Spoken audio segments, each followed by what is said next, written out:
쓸모아. 한국형 전투기 핵심 장비 A4 레이더의 시제품이 드디어 제작이 완료되었다는 보도가 지난 2일 나왔습니다. 한때 미국이 기술 이전을 거부하고 국내 기술로는 개발이 절대 불가능할 것이라 여겨졌던 A4 레이더가 놀라운 수준으로 만들어져 오는 8월에 출고식 행사를 개최할 예정입니다. A4 레이더는 천여 개의 표적을 추적 탐지하는 전투기의 눈으로 장거리 정밀 타격 능력이 승패를 좌우하는 현대 공중전 개념에서 핵심적인 역할을 하고 있습니다. 이 때문에 전투기를 만드는데 핵심 기술로 불리는 A4 레이더를 순수 우리 기술로 만들었다는 것은 큰 의미를 지니고 있습니다. 이러한 기술로 인해 총 사업비 18조에 이르는 건군 이래 최대 규모의 무기 개발 사업 한국형 전투기 KF-X가 드디어 결과물들을 내고 있습니다. 이로 인해 그동안 낙후된 항공 후진국이라 불렸던 대한민국은 불과 20년 만에 세계시장에서 놀랄만한 전투기를 선보일 준비를 하고 있습니다. KF-X는 동급 최강 전투기로 평가되며 F-16을 능가하는 4.5세대 전투기로 불리고 있습니다. KF-X는 4.5세대이지만 반쯤 스텔스 기능을 가지고 있고 급선회 및 기동 등 뛰어난 비행 능력에 최첨단 장치로 무장되어 있습니다. 이로 인해 북한 전투기는 아예 상대가 되지 않고 중국은 물론 일본의 일반 전투기보다 우수하다고 알려져 있습니다. 이처럼 압도적인 성능의 KF-X는 전세계 일반 전투기 중 최강 성능을 자랑하며 예정대로 2026년에 배치되면 한국 공군의 전투력은 급상승할 전망입니다. 그런데 KF-X를 성공적으로 개발하기까지는 아직도 넘어야 할 중요한 장벽들이 남아있습니다. 그중 가장 큰 논란은 다른 나라들이 6세대 전투기를 개발할 때 우리는 왜 4.5세대 전투기를 만드냐는 것입니다. 실제로 미국, 러시아, 영국, 프랑스 등 기존 전투기 강국뿐만 아니라 중국과 일본까지 6세대 전투기 개발에 역량을 집중하고 있습니다. 이들 국가 모두 2030년에 6세대 전투기 개발을 완료할 계획을 세우고 있습니다. 그런데 이들 국가가 6세대를 만들 때 우리는 왜 뒤처진 4.5세대를 만드냐는 것이었습니다. 전문가들은 2030년 주변에 중국, 러시아, 일본의 6세대 전투기가 한반도 주변 영공을 휘젓고 다닐 때 우리의 4.5세대 전투기 KF-X로는 이를 감당하기가 쉽지 않다고 보고 있습니다. 이 때문에 지금이라도 KF-X를 포기하고 한국도 6세대 전투기를 만드는데 전념해야 한다고 주장하고 있습니다. 하지만 또 다른 시각을 갖는 전문가들은 6세대 전투기 개발을 위해서라도 KF-X 전략화가 필수적이라고 말하고 있습니다. 한 방산업계 관계자는 전투기 양산 과정에서 부족한 기술력이 보완되고 각종 기능 개선이 이뤄진다며 KF-X의 양산화 과정은 6세대 전투기 개발을 위한 징검다리가 될 수 있다고 말하고 있습니다. 전력화를 통한 경제효과 또한 무시할 수 없는데 KF-X 사업을 통해 만들어진 일자리는 6,800여 개에 이르고 기업, 연구소, 대학 등이 참여해 일으킨 경제효과가 2조 원이 넘는다는 연구 결과가 있습니다. 또한 4.5세대 전투기를 만드는 것이 의미가 있다고 주장하는 다른 이유가 있습니다. 현재 등장하는 6세대 전투기 프로젝트 대부분은 5세대 전투기를 확보 못하는 국가들에게서 나왔다는 것입니다.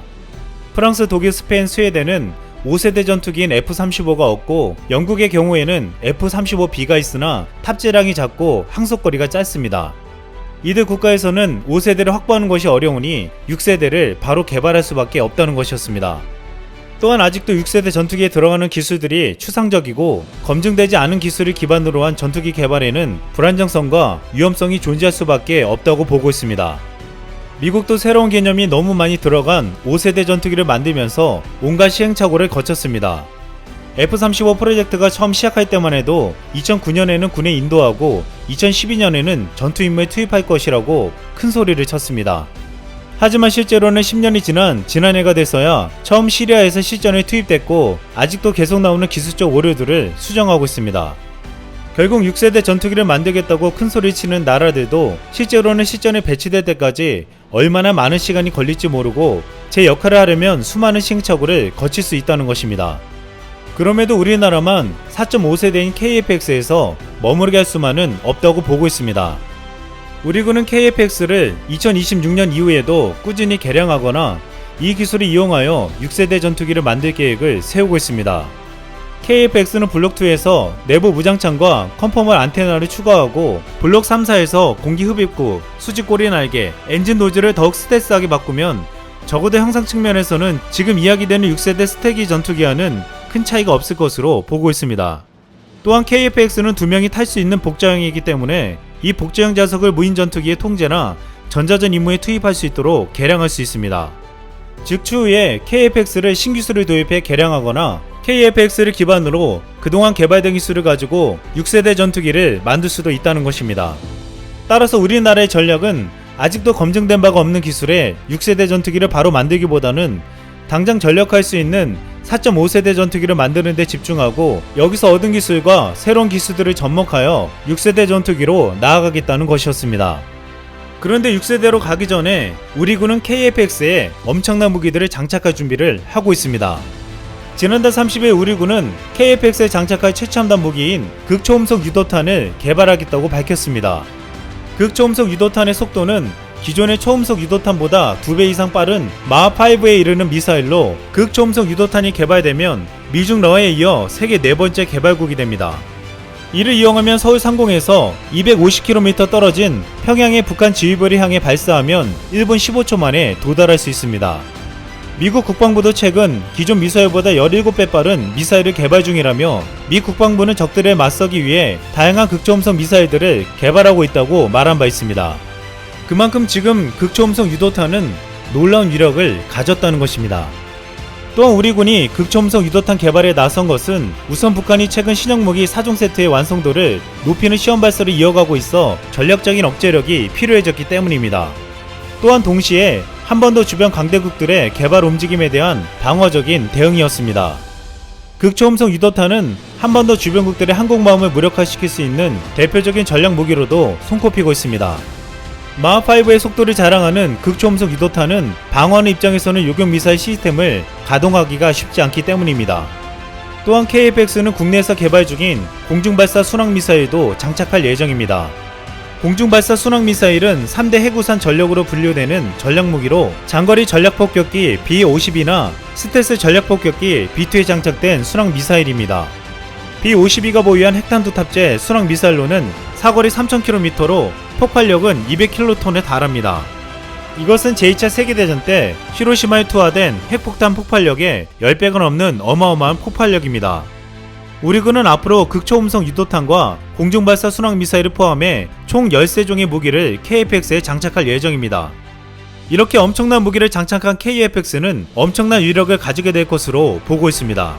또한 한국형 전투기와 함께 최근 주목받는 무기가 있습니다. 드론을 잡을 수 있는 자주대공포 K-30BO와 차륜형 대공포입니다. 지난해 9월 사우디아라비아에서는 충격적인 사건이 벌어졌습니다. 사우디가 열대 드론 공격으로 석유 핵심 시설을 공격받은 것입니다. 한 대당 1,800만원에 불과한 드론의 공격에 세계 3위 군사비 지출국인 사우디는 꼼짝없이 당했습니다. 이로 인해 천문학적인 돈을 국방비에 투입해도 드론으로 인한 공격에는 속수무책일 수밖에 없다는 것을 알게 되었습니다.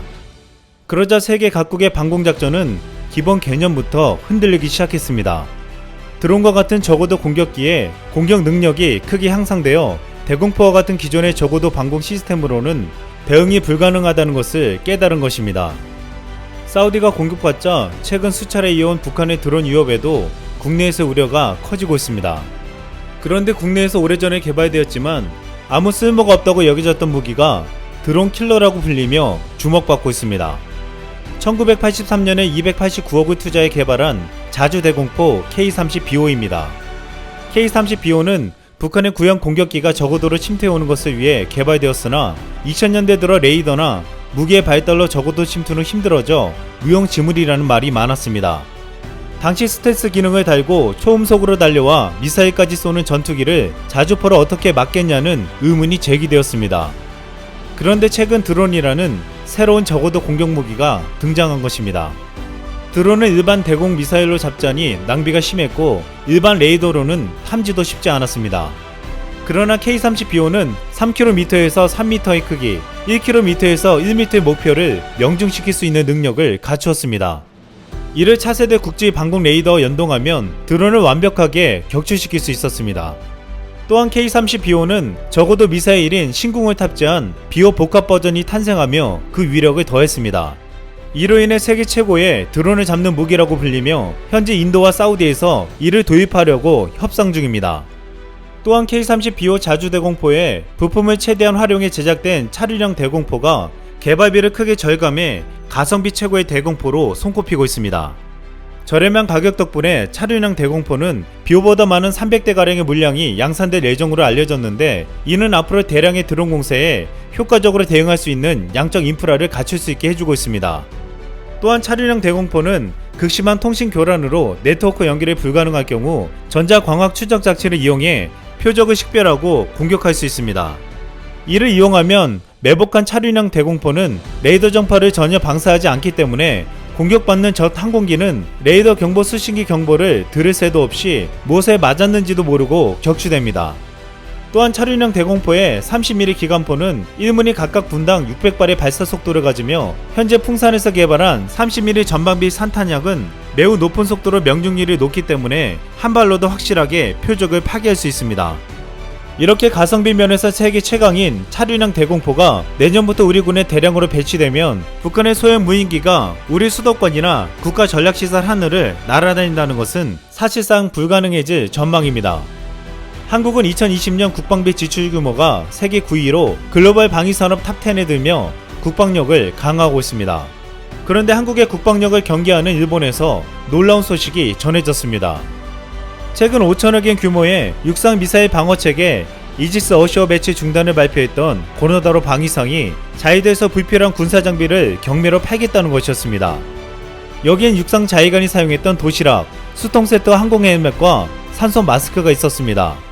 고노다로는 이 경매 수입으로 미국산 최신의 전투기 F-35 한 대를 사겠다는 포부를 밝혔습니다. 국방비를 지출하지 않고도 공군력을 강화시키겠다는 고노다로의 과감한 행동은 우리나라를 비롯한 주변국들을 놀라게 만들고 있습니다. 이상 스드멍이었습니다.